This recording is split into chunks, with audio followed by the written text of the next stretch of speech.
Bicycles have existed in one form or another for more than 2 centuries, and in that time, we've seen nearly every possible frame shape and material combination. But what's interesting about this Biomega BER beside me is how it brings that history forward into something that feels both classic and modern at once. This bike is under 40 pounds, rides nearly silently, has a simplified belt drive, and handles as sharp as a knife. But can it stand up to all of our tests? Let's find out in today's review.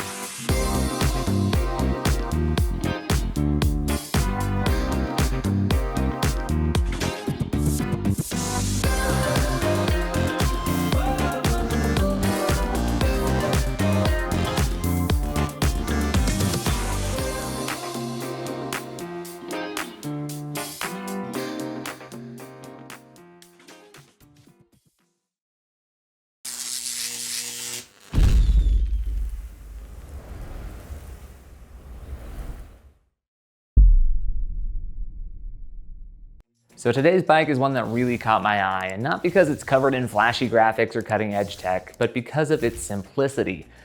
Again, this is the Biomega BER, and it's a showcase in clean, functional design. Biomega describes the BER or BER as simple, timeless, and elegant, and honestly, I think that's a spot-on description. The frame is minimal, smooth, and sleek. It's the kind of bike that makes you stop and take a second look when it rolls by. From the first glance, it's obvious this one's built with design in mind, and technically this is a pre-production model. There's still a few minor tweaks and improvements to further polish up the look. But here's the important part. It doesn't just look good, it rides good. The BER uses a lightweight aluminum frame and fork. Our test bike came in at just under 40 pounds. That's impressive for an e-bike with integrated lighting and a full drive system. Powering the bike is the Hyena MRC E250 rear hub motor. It's rated at 250 watts with 40 Newton meters of torque, and it can peak at about 425 watts. Now that may not sound huge next to some of the bigger 500 or 750 watt setups we often test, but here's where context matters. The BER is a lightweight single-speed commuter. It doesn't need a massive motor to feel quick. The Hyena unit gives a nice measure of assist to make hills manageable and to keep you at speed without making the bike feel twitchy or overpowered and of course weighed down. The motor pairs with a 36 volt 7 amp hour battery for a total of 250 watt hours of capacity. There's also a 3-level pedal assist system powered by a torque sensor that reads how hard you're pedaling and matches that effort in a really natural way. Driving the system is a Gates carbon belt drive with a 55 tooth and 22 tooth setup. It replaces a traditional chain and derailleur setup with a clean, quiet, low maintenance system that can last thousands of miles. And for city riders, it's a big plus. No grease stains, no skipping gears, no maintenance headaches. Braking duties are handled by a Shimano Dior 2-piston hydraulic brakes, running a 180mm rotor up front and 160 in the back. Lighting is another area where the BER really blends function and style. Up front, there's a 150 lumen headlight integrated directly into the handlebars and keeping that front end clean and uncluttered. Now out back, there's 5 miniature LEDs are built into the seat post, and the top 2 even protrude out the back for better visibility from the sides. It's subtle but smart, and it complements the minimalist aesthetic perfectly. There are 2 frame sizes for riders from 5'5" up to 6'7", and 4 colors to choose from. The handlebar is 640 millimeters, has rubber grips, and you ride atop a Velo saddle. Now this bike is in the $2,000 to $3,000 price tier. They're doing some intro pricing for early adopters, so for full details, click the link below to learn more. Now that's just the overview, but up next we'll dive into how the BER performed in our standardized testing, including speed, range, and braking.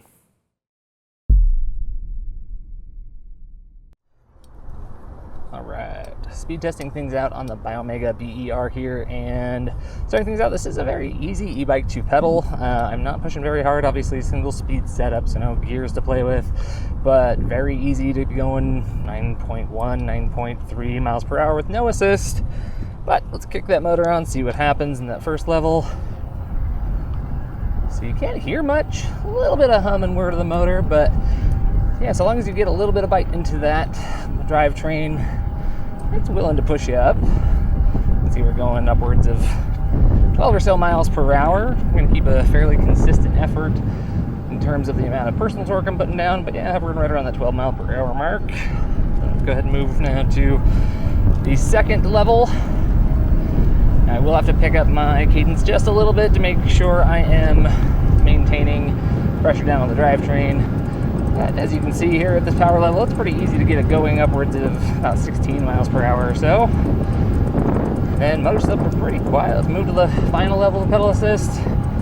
So at this point, I do need to quicken my pace a bit. Make sure that I'm keeping up with the motor output. see it's going about 8.4, no sweat. I'm gonna go from high cadence to pretty much a sprint, 19 miles per hour. Yeah, so we kind of hit some heavers just around the 19 mile per hour mark, but very quiet motor engagement. Let's talk a little bit more about the back in the studio. All right, let's recap those results. With no motor power, the bike was going at 9.3 miles per hour. At assist level 1 went 11.9 miles per hour. Level 2 hit 16.1, and finally level 3 hit 18.7 miles per hour. Now the Hyena rear hub motor is again rated at 250 watts with 40 Newton meters of torque, which might not sound like the biggest, but paired with a bike that weighs just under 40 pounds, it feels appropriately lively, and a little power here goes a long way. The acceleration is smooth and quiet. There's a faint hum from the motor, but it fades into the background, and the torque sensor has a mild but noticeable bite through the belt. It doesn't surge aggressively, but it responds quickly to input, which makes the bike feel eager without being jumpy. In sport mode, I could push it slightly above 19 miles per hour, but that required deliberate faster pedaling. At a comfortable cadence, I hover closer to that 18.7 mile per hour mark. That's the trade-off with a single speed belt drive. You're balancing flat ground speed with climb-friendly gearing. Could a larger front ring spin it faster? Probably, but that would hurt its climbing manners. And honestly, the Gates setup works so well here, I wouldn't change a thing. The 26 by 2 inch Schwalbe Marathon Plus tires also deserve credit. They give the BER a planted, stable feel without dulling its quick handling. A smart choice for urban riding. Overall, it's not built to be the fastest thing, it's built to be smooth, efficient, and refined, and it does that wonderfully. Now the BER uses a 250 watt-hour battery, which is definitely on the smaller side, but it's also a big reason this bike weighs under 40 pounds. And because it's paired with a 250 watt motor, you're looking at a nice efficient 1-to-1 ratio of battery capacity to motor output. It's a system designed to sip power, not so much chug it. And in our testing, we got 31.4 miles when riding around in the eco mode and 20.4 miles when riding around in sport mode. Those numbers aren't breaking long distance records, but the efficiency is very impressive.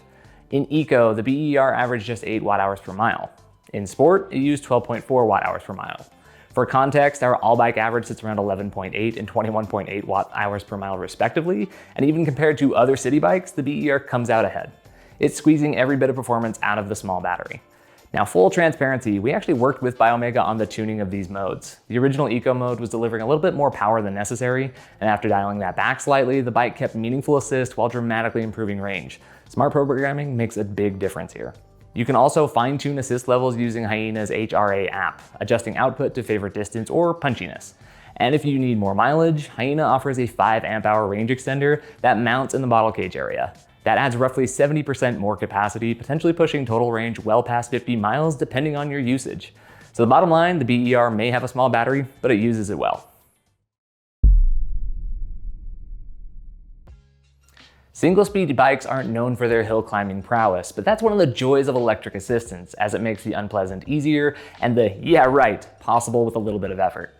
For anyone new to our reviews, our hill climb test is a half-mile long with an 8% average grade and about 217 feet of elevation gain. I'm gonna send it to Justin to show you how the test went. All right, we are out on the Biomega BER, or BER, and doing the pedal test. There's no throttle on this, and this is very lightweight urban commuter, belt drive. So usually these are a little bit harder for me, which is kind of normal. I do not have a speedometer, so I'm not going to be able to tell you how fast I'm going. And we'll see if we can do this without getting out of the saddle. The bike definitely, it felt very zippy and fun on flats. I am making it up that first section fairly easy, but I'm having to push a little bit. And so we'll see. You know, it's always hard with a belt drive because they have to balance that gear range. So very nice low maintenance, but if you don't have an internal gear hub, it can be a little harder on steep hills that are very long like this. So this is obviously longer than most hills people ride. Also makes it more fun. So as I turn here, so we approach that lamppost, and sorry, I don't have the speedometer with me. That motor is dead silent. I cannot hear a thing. The engagement on it is very smooth, and if I wasn't actually getting up this hill, I would almost forget that it's an e-bike. I'll let you listen now.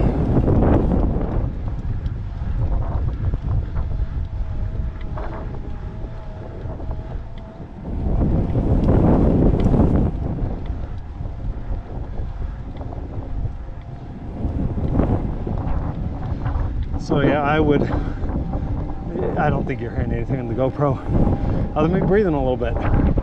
So yes, I'm having to put a bit into the pedals, but I am making up the hill without getting off the saddle. You know, I just passed two bikers and they were walking up this thing. So still not bad. Won't be a barn burner, but we'll check the tape and see how it did.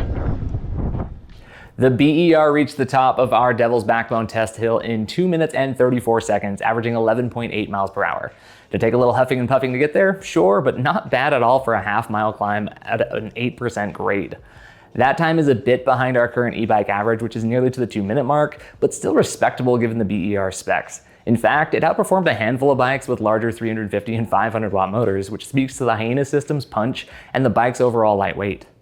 A few things stood out from this test. As mentioned earlier, the drivetrain's gearing may slightly limit top-end speed on flat ground, but here, that gearing pays off. It strikes a smart balance that keeps the bike workable on climbs without feeling punishing. A larger belt ring would make starting and climbing less pleasant. All things considered, the BER proved to be a surprisingly capable climber. The lightweight frame certainly helps, but Hyena's drive system deserves credit too. It's a motor we've seen on a few other bikes, and it consistently punches above its weight while maintaining a pleasantly quiet operation. For all the attention given to the BER's design, Biomega didn't overlook practicality, especially when it comes to braking. The bike's Shimano Dior brakes are a welcome sight. They deliver solid stopping power with an easy single-finger lever pull. It's a setup you'd commonly find on some performance bikes, which makes it feel a bit over-equipped, and I say that in a good way for something that is this light. For our brake test, I rode the bike to 20 miles per hour, came to a stop, and measured the distance. I did this 3 times for an average. The BER came to a stop at an average distance of 21 feet 3 inches, nearly a full foot shorter than the all-bike average. That's excellent performance for a lightweight city e-bike. Too often, brands treat these lightweight builds as an excuse to cut corners on braking. I appreciate that Biomega didn't. Instead, they spec'd a confident, quality system that complements the BER's overall refinement and inspires trust on the road. So I gotta admit, I was a little bit hesitant, a little nervous when we got the BER in for testing, just because, I didn't know too much about Biomega. The more I researched and looked into them, they were clearly an aesthetically driven type of company and brand, talking about the overall look of the ride. And, in the past when we've had bikes like that in, sometimes it's a little bit fashion over function, something about the ride quality. It doesn't fully add up. It's, cool to look at, not as good as it could be out on the roads, but I'm happy to report the BER is starting to make me a believer you can have both form and function. Kind of you do things carefully and considerately, and they've definitely done that here. It's a really nice and fun to ride bike. It's very snappy handling, something I've actually liked from that, that characteristic in particular. But let's break down all the ride quality elements. So the BER does come in the 2 different frame sizes. Both are going to be, shorter wheelbases, more of a snappier feel to this particular ride, narrower handlebars. The reach feels pretty appropriate, at least for me on my tester. I'm again 6'1". I've got 32-inch leg inseam. Got all the leg room that I need. Got about 6 inches of adjustment there to work with. On your left. And yeah, just overall, I just like the snappiness of the ride. It is a fully rigid fork, which helps, and through axle, always happy to see that as well. And then again, it's under 40 pounds. I tell people this all of the time, but when it kind of comes to e-bikes, you shouldn't be dissuaded too much by the weight of something, because once you're out on it, you quickly kind of forget, it is 65 pounds. On your left. However, once you jump back over to something that is, 40 pounds or under 40 pounds, you definitely appreciate the fact that it is lighter weight, and it just makes this really fun to handle out on the roads. It's like I like cornering on. It's just got a great feel to it. Now, part of the reason I do like the feel of the road is the Schwalbe Marathon Plus 26 by 2 inch tires. It's a good, easy rolling tire. I also like it's a little bit wider, got a little bit extra stability. I'm sure I could have gone with a more narrow tire choice if I wanted to. This one just makes it a little bit more, friendly for just staying composed and comfortable out on the road. The motor choice, I do like and appreciate. Hyena motors are one of the nicer hub drive units that we get in. The torque sensor on this one doesn't require too much effort. You get a little bit of bite in the drivetrain and that motor will kick to life, which is, pretty nice. It's responsive. It ramps up and down fairly nicely though. Just because it's responsive doesn't mean it's like kicking you like too hard or anything like that. So I do appreciate just, again, it's responsive. Just move those legs, pedal, and the bike will get you where you're going. You just control your speeds a little bit more with the pedal assist, since it is of course single speed and you can't work too much with gearing obviously. But overall, pretty nice ride. Let's break down a little bit more of it though back in the studio. As a reminder, this is a pre-production model, and Biomega tells me more will be done to clean things up so the final product has even fewer wires visible and other little touches, so not bad at all there on the looks. Overall, I think the lighting looks awesome. Now, one minor note, cables can obscure the front one at times, and having a fully functional brake light instead of just a taillight would have been a further nice touch. But overall, it's a sweet lighting setup for sure. Now, one final note, Biomega as a brand is both new and not really new. The brand has been around for years. It built a cult following overseas, was sold, and then later reacquired by its original founder. And their renewed focus is on the US market, so they might feel new here, but they aren't an unknown quantity. And that background helps build buyer confidence, especially when paired with UL certifications and a service dealer network that they are actively expanding, not to mention a 2-year warranty, which doubles the standard 1 year of most brands on all of Biomega parts. So overall, it feels less like a newcomer taking a swing and more like a niche brand returning with a refined vision. All right, let's wrap up with some quick pros and cons on the Biomega BER, and let's start with the good. This bike's design is its biggest calling card. It is understated, sleek, and distinct without trying too hard. The frame lines are clean, the lighting is integrated beautifully, heck, even the stem is pretty cool. It just looks like a piece of modern art on 2 wheels. At under 40 pounds, it's also one of the lightest e-bikes in its class, which makes it super easy to maneuver, lift, or carry up a few stairs. The Gates carbon belt drive keeps things tidy, no grease, no noise, and almost no maintenance. On the road, it feels quick and nimble. The shorter wheelbase and narrow handlebar combo give it a lively, city-friendly handling, and the Hyena drive unit adds enough pep to make urban rides and moderate climbs feel easy. Add in the Shimano Dior hydraulic brakes, and you've got stopping power that feels far above what we typically see on lightweight commuters. As for the drawbacks, the charge port cover could use a sturdier fit. It was hard to install, and I've got a few long-term questions about it being used frequently and if it holds up or not. Also, with this being a single speed, you'll spin a little faster to reach top speed on flats if you're determined to hit 20 miles per hour. But overall, the BER balances design, performance, and simplicity so well that those small trade-offs are easy to forgive. I've ridden my share of design award-winning e-bikes before, and a lot of them felt like they won a beauty contest and not a functionality one. Awesome to look at, sure, but awkward once the wheels started turning. So I was curious, could a bike really put aesthetics front and center and still deliver where it counts? And the short answer is, sure, why not have both? The BER is a genuinely cool bike, not because it's loud or flashy, but because it's clever. It's the kind of design that rewards a closer look. The frame joints are near seamless, the lighting is integrated beautifully, and even the stem feels intentionally styled. Now, out on the road, the ride feels sharp. It's light, nimble, and responsive, and the Hyena motor delivers steady assistance, and that Gates carbon belt drive keeps the experience quiet and maintenance-free. Our test unit was pre-production, so a few small refinements are in the works, but overall, Biomega seems on track and is moving in the right direction with something unique on their hands that'll be rewarding for people who want something a bit more niche and fun in its own right. That'll do it for the Biomega BER review. Let me know your thoughts and questions down below. I'm Griffin with Electric Bike Report, and I'll see you on the next ride.